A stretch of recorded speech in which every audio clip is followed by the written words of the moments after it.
ఈరోజు సువార్త కోడికలు జరుగుతాయి, రాత్రికి బైబిల్ క్లాసులు జరుగుతున్నాయంటే మనం అందరం సంతోషపడుతున్నాం. నేనైతే నిజంగా సంతోషపడతాను.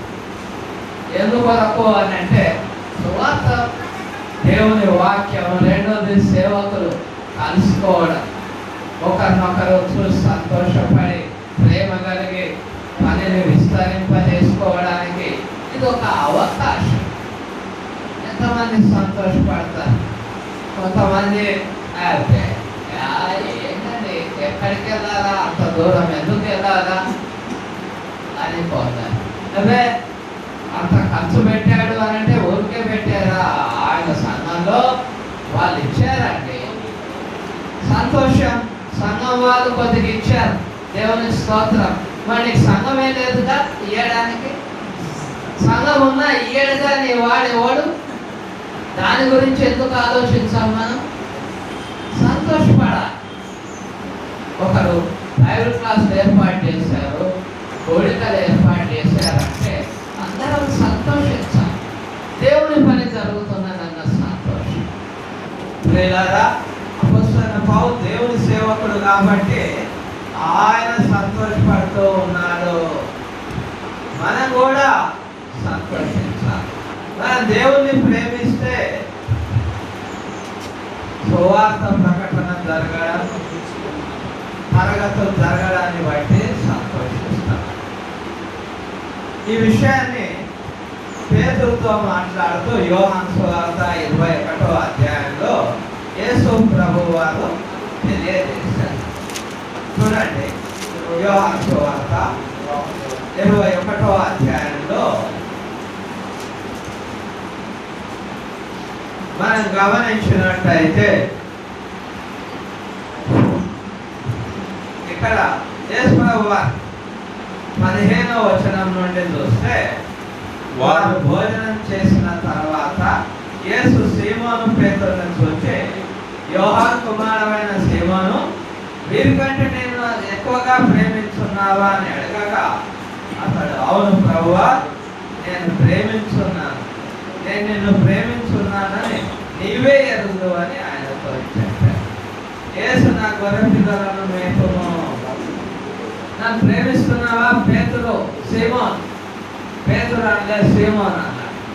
అంతకుముందేమో మత్తయి 16లో నీవు పేతురు అన్నాడు. ఇప్పుడేమో ఆ పేతురు అంటే పెట్రోస్, గులక రాయి. ఆ చిన్న రాయి వంటి విశ్వాసం లేదు. ఎందుకొరకు? చేపలు పట్టడానికి వెళ్ళాడు. చేపలు పడుతూ ఉన్న పేతురు లూకా సువార్త 5వ అధ్యాయంలో చూస్తే, యేసు ప్రభు సముద్ర అద్దరిన ఉండి బోధిస్తున్న సమయంలో వారు దోణెలు గడుపుకుంటూ ఉన్నారు.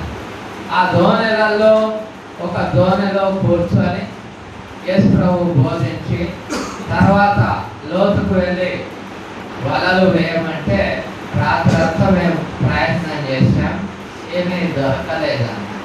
అయినను నువ్వు చెప్పినట్టు చేస్తామన్నప్పుడు విస్తారమైన చేపలు దొరికినప్పుడు పేతురు అన్నాడు, ప్రభువా, నేను పాపాత్మ, నన్ను విడిచి వెళ్ళిపో. 9-10 వచనాలలో చూస్తే ప్రభు అన్నాడు, నేను మనుషులను పట్టు జాలరులుగా చేస్తా అన్న వెంటనే వారు ఆ వలలు, ఆ దోణెలు అన్ని వదిలిపెట్టి వచ్చారు. ఇప్పుడేమో తిరిగి వలలు దోణెల దగ్గరికి వెళ్ళాడు. ఇంగ్లీష్ బైబిల్లో ఏమన్నారంటే, are you loving more than these, అంటే వీటి కంటే, ఈ వలల కంటే, దోణెల కంటే, నీతో ఉన్న ఇతరుల కంటే ఎక్కువగా ప్రేమిస్తున్నావా? మనం ఎవరిని పోల్చుకుంటాం? మనకంటే తక్కువగా సేవ చేస్తున్నామని చూసి, సేవ లేనని చూసి, నేను బాగానే ఉన్నాను సార్, గొప్పగా సేవ చేస్తున్నాను సార్ అని మనం అనుకోండి. అదే ఆర్థిక విషయాలలో, అరే నీకంటే పేద స్థితిలో ఉన్నవాన్ని చూసి తృప్తి తెచ్చుకో బాబు అంటే వింటామా? వాడి స్కూటర్ ఉంది, నాకు లేదు. వాడి కారు ఉంది, నాకు లేదు. వాళ్ళకి ఆ పెద్ద ఇల్లు ఉంది, నాకు లేదు. దానికి మాత్రం మంచి స్థితిలో ఉన్న వాళ్ళను పోల్చుకుంటారు. సేవ విషయంలో మాత్రం ఎవరితో పోల్చుకుంటా? సేవ చేయని వారితో, సేవ లేని వారితో. అయితే ఇక్కడ మనం గమనించినట్లయితే ప్రభు ఏమంటున్నాడనంటే, పేతురు నీవు వీరికంటే ఎక్కువ ప్రేమిస్తున్నావు. మనం కూడా ఆలోచించాలి, ఎవరు గొప్పగా చేస్తున్నారు సేవ? వారికంటే నేను ఎక్కువ చేస్తున్నానా? అంటే నేను ఎక్కువగా ప్రేమిస్తున్నానా? యేసు ప్రభు ఒక మాట ఏమన్నాడనంటే, నీవు నా గొర్రెలను మేపు. ప్రేమిస్తున్నావా? అవును ప్రభు, ప్రేమిస్తావు. ప్రేమిస్తున్నావు అన్నదానికి గుర్తు ఏంటి? గొర్రెలను మేపాలి. గొర్రెలను మేపకుండా ప్రభు నేను ప్రేమిస్తున్నా అంటే అది అబద్ధము, అది వేషధారణ. గొర్రెలను ప్రేమించాలి, గొర్రెలను మేపాలే, గొర్రెలను కాయ. అది దేవుణ్ణి ప్రేమించాలి. అంటే దేవుణ్ణి ప్రేమించినోడు గొర్రెలను మేపుతాడు, కాస్తాడు. కాబట్టి దేవుణ్ణి ప్రేమించడం అంటే ఆయన పనిని ప్రేమించడం. ప్రియులారా, అందువల్ల ప్రభు కూడా సంతోషపడతారు ఎప్పుడంటే మనం ఆయన పని చేస్తూ ఉంటున్నప్పుడు. కాబట్టి ప్రియులారా, ఆనందపడాలి. ఒక సేవకునికి ఆనందం, దేవుని పని చేయడంలో ఆనందం, దేవుని పని జరుగుతుంటే ఆనందం, సేవలో ఆనందం ఉంటుంది. మీ లోపల ఎంతమందికి తెలుసో నాకు తెలియదు. నేను చాలా సంతోషంగా సేవ చేస్తున్నాను. అబద్ధం కాదు, దేవుని సన్నిధిలో ఉండి చెప్తున్నాను. ఎందుకు సంతోషం? ఎవడు మాకు సహాయం ఇవ్వలేదు. మా తమ్ముడు దేవుడు తెలుసు, చిన్నవాడు, నాకంటే 10 ఏళ్ళు. కానీ మా దగ్గరకి జేసీ వేలు గారు వచ్చి వెళ్ళిన తర్వాత, మా నాన్నగారు చనిపోయిన తర్వాత మా దగ్గరికి ఎవరు రానివ్వలేదు. అవే తెలంగాణ అంత దూరం అండి, ఎక్కడ పని చేస్తారు? కాకినాడ అయితే బాగుంది, పక్కన రాజమండ్రి బాగుంది, విజయవాడ బాగుంది. అందుకొరకే ఆంధ్ర ప్రాంతాల్లోనే క్రీస్తు సంఘం విస్తరించి, మా తెలంగాణలో విస్తరించకపోవడానికి కారణం ఏంటంటే ఆంధ్ర సేవకులకు దేవుని మీద ప్రేమ లేదు కనుక. ఈ సత్యం అంతటా ప్రకటించబడాలి అనుకుంటే ఆ కాలంలోని వారు అనుమతించేవారు. ఆ యొక్క అమెరికా సోదరులను మా దగ్గరికి రానిచ్చేవారు. అయితే దాదాపు 15-20 సంవత్సరాలు ఎవరు లేరు, మా రాలేదు. కానీ మేము తెలుసుకున్న సత్యాన్ని మేము ప్రకటిస్తూనే ఉన్నాం. నేను, నాతో పాటు ఆర్టీసీలో పనిచేసే ప్రకాష్, మా శాంకు కొంతమందికి తెలుసు. ఇక్కడ మా ప్రకాష్ ఉన్నాడు, 3వ ప్రకాష్. ఈయన 3వ వాడు. మా సంఘంలో సేవకులలో 3 ఉండ్రి, 2 లేరు. ఒకడు వేరెండు దేవునామాని స్తోత్రాలు. కాబట్టి ఆయన కూడా తెలుసు. ఆయన నేను నడిచి వెళ్ళే కోస్గి అని, ఇప్పుడు మా తమ్ముడు డేవిడ్ కొడంగల్లో ఉన్నాడు, దానికి ముందు వచ్చే పెద్ద టౌన్ కోస్గి. అక్కడ దిగి 11 మైళ్ళు నడిచి వెళ్ళి లంబాడి వాళ్ళకు వాక్యం చెప్పి ఆ రాత్రి అక్కడ పడుకొని తిరిగి వచ్చేవారు. చాలా చోట్ల కాలినడకన వెళ్ళాం. చాలా సంతోషం. సేవ విలువ తెలిస్తే, సేవను గురించి కష్టపడితే మనం ఆనందపడగలుగుతాం. సేవలో కష్టపడని వానికి ఆనందం దొరకదు. ఇప్పుడు డబ్బు సంపాదిస్తారు, కష్టపడి సంపాదించే వానికి ఉన్న తృప్తి, ఆనందం ఫ్రీగా డబ్బు వచ్చిన వానికి ఉండదు. వానికి అనిపిస్తుంది బోరే డబ్బు ఉంది, బోరే డబ్బు ఉంది. అయితే అక్కడ సమస్య ఏమంటే ఆశ ఇంకా పెరిగి ఇంకా సంపాదించాలి. ఉన్నదాంతో వాడు తృప్తి పడలేడు, సంతోషపడలేడు, ఆనందం ఉండదు. తెలియాలా, మనం దేవుని పనిని చేస్తే ఆ సంతోషం మనకు పెట్టాలి. మేము ఆ విధంగా సంతోషపడేవాడు. నడిచి ఒక రోజు దాదాపు 18 మైళ్ళు నడిచి వెళ్తే మాదాయపల్లి అనే గ్రామం. అక్కడికి వెళ్ళిన తర్వాత వారందరూ పనిలోకి వెళ్ళారు. అప్పటికి 12 అవుతుంది. ఎవరు ఉండరు గ్రామంలోకి ఎందుకు వెళ్ళాలని ఊరి బయట మామిడి తోట ఉంటే అక్కడ కూర్చొని సంతోషంగా ఆ విషయాలు ఈ విషయాలు సేవ విషయాలు జోక్ చేసుకుంటూ మాట్లాడుకుంటూ ఉన్నా. మధ్యాహ్నం భోజనం లేదు, రాత్రికి భోజనం.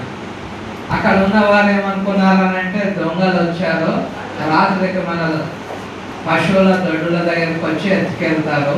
అందులో ఏం చేసామంటే అక్కడ మామిడి చెట్లు ఉంటే కొందరు యవనస్తులమైన మేము మామిడి చెట్లు ఎక్కడ అందుకడం మామిడికాయలు కోస్తూ ఉంటే అబ్బో వీళ్ళందరూ కొంచెం ప్రాక్టీస్ చేస్తున్నారు, వచ్చి మన పశువులను పట్టుకెళ్తారని వారు కట్టెలు పట్టుకొని కావాలన్నారట. అక్కడ భీమమ్మ అని ఒక ఆమె ఉండేది. ఆమె అయ్యో సార్ మీరు అక్కడ ఉంటే దొంగలు వచ్చారనుకొని వీళ్ళందరూ తయారవుతున్నారు అని.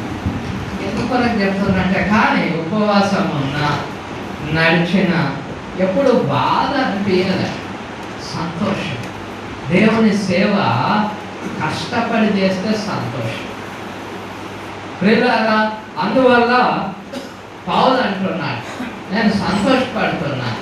ఎందుకొరకు? పౌలు కష్టపడుతున్నాడు, చాలా కష్టపడ్డాడు పౌలు శ్రమలు మనకు తెలుసు. 2 కొరింథీ పత్రిక 11వ అధ్యాయంలో 27వ వచనం నుండి దయచేసి చదవండి. 2 కొరింథీ. ప్రయాసముతోనూ కష్టములతోనూ తరచుగా జాగరణములతోనూ ఆకలి దప్పిలతోనూ తరచుగా ఉపవాసములతోనూ చలితోనూ దిగంబరత్వముతోనూ ఉంటిని. ఇంకనూ చెప్పవలసినవి అనేకములున్నవి. ఇవియును కాక సంఘముల అన్నిటిని కూర్చున్న చింతయు కలదు. ఈ భారము దినదినము నాకు కలుగుతూ ఉన్నది. ఇక్కడ మనం చూస్తే పౌలుకు అనేక కష్టాలు ప్రయాసాలు ఉన్నాయి. ఆయన అనేక సార్లు కొట్టబడ్డాడు, మరి అవమానపరచబడ్డాడు. పైన చూస్తే వారు హెబ్రీయుల 22వ వచనం నేనును హెబ్రీయుడనే, వారు ఇశ్రాయేలీల నేనును ఇశ్రాయేలనే. అంటే ఆయన అవమానపరుస్తూ రకరకాలుగా మాట్లాడుతూ ఉన్నారు. అయితే పౌలు ఎన్నో కష్టాలు పడ్డాడు. ఓడవగి ముమ్మారు బెత్తంలతో కొట్టబడ్డాడు. 24-25 వచనంలో చూస్తే 5 మారు, ఒకటి తక్కువ 40 దెబ్బలు తింటిని. ఒకటి తక్కువ 40 అని ఎందుకు అన్నాడంటే 39 అనలేదు. 5 మార్లు ఒకటికి తక్కువ 40 అంటే 40 దెబ్బలు కొడితే శిక్ష అయిపోతారు. ఇక మళ్ళీ ఆ శిక్షకు అంటే వారు చేసిన తప్పుకు మళ్ళీ శిక్ష విధించడానికి వీలే. ఒకటి తక్కువ కొడితే 40 కొట్టలేదు కాబట్టి నీ శిక్ష సంపూర్తి కాలేదు అని మళ్ళీ కొట్టవచ్చు. అందుకొరకు ఒకటి తక్కువ 40 దెబ్బలు 5 మార్లు తిన్నాడు. అంతేకాకుండా ఓడబడి రాత్రి పగలు ప్రయాసములతో ఉన్నాను. ఇవన్నీ ఉన్నా పౌలు ఏం రాస్తున్నాడు ఫిలిప్పీ సంఘానికి? ఆనందించుడి, మరలా చెప్పుదును ఆనందించుడి. ప్రియమైన దేవుని సేవకులారా, మనం కష్టాలను బట్టి ఆనందించేవారుగా ఉన్నామా? దేవుని సేవ దుఃఖంతో చేసేది కాదు.